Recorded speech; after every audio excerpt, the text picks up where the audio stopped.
It was a meeting of familiar faces. Chinese Premier Li Keqiang saw Canadian Prime Minister Justin Trudeau in China just last month. And as they did then, the two got down to business, specifically the issue of trade.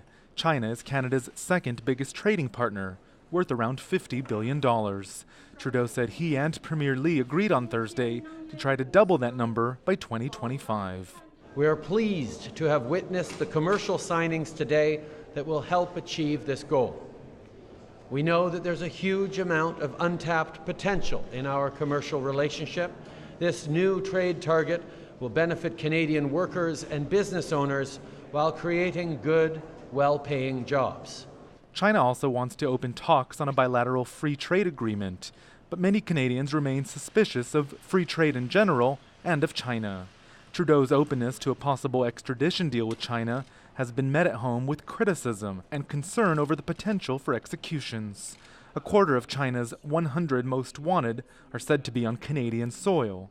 China wants them back and has defended its judicial system.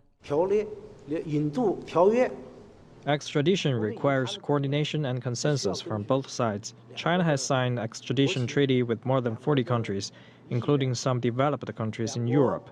Both China and Canada are open to talk on this issue.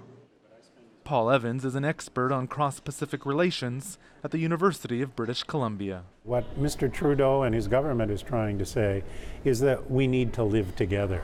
It's not fundamentally a matter of changing China, but living with China.